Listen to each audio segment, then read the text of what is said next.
Halo semuanya. Perkenalkan, aku Selvian Nanda Wijaya dengan NIM 2024-31084 dari Prodi Teknik Informatika kelas C. Jadi di sini aku akan menjelaskan mengenai deret Fourier, di mana ini merupakan salah satu materi dari kalkulus 2. Jadi kita lihat. Oke, yang pertama-tama aku akan menjelaskan pengertiannya terlebih dahulu.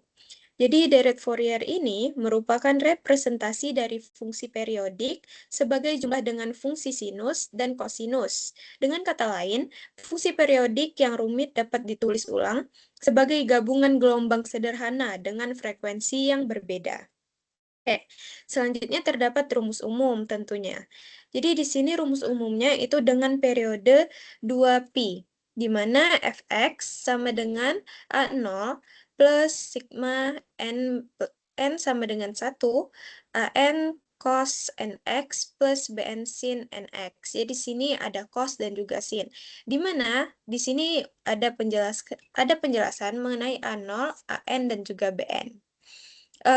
Di sini juga termasuk syarat yang akan aku jelaskan selanjutnya.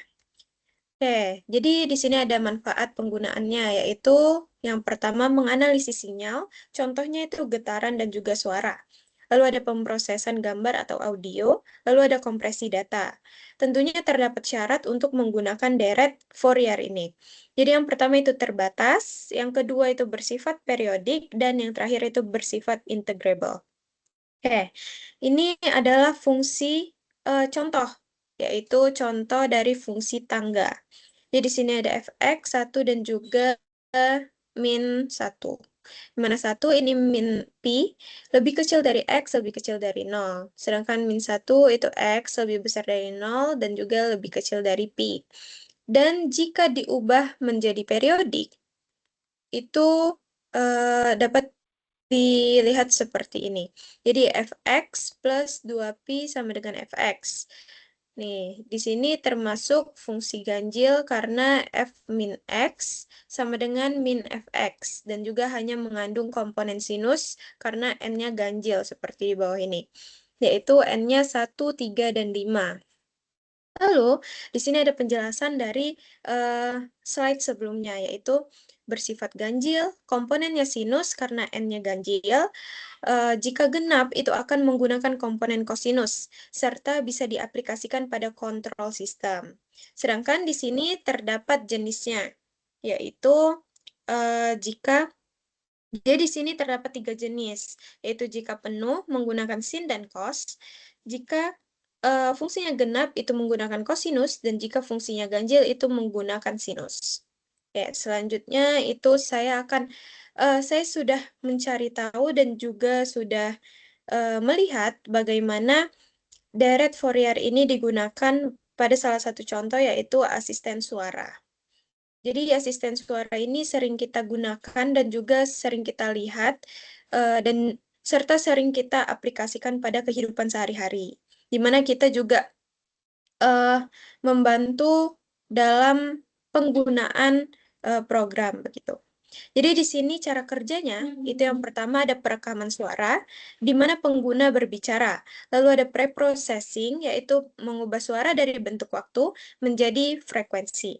Lalu ada ekstraksi, itu menganalisis pola suara dan frekuensi tiap kata. Lalu yang keempat itu ada pencocokan dan juga disertai dengan respon.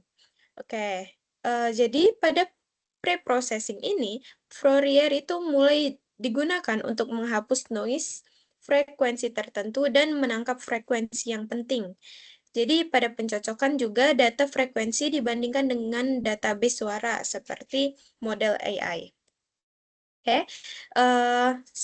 Sebelum saya tutup, itu terdapat contoh lain, yaitu pada gitar. Jadi di kehidupan sehari-hari selain pada program, kita juga dapat menemukan contoh dari penggunaan deret Fourier ini pada contohnya itu pada gitar. Jadi gitar ini akan menghasilkan gelombang kompleks di mana gabungan dari frekuensi dasar dan harmonik.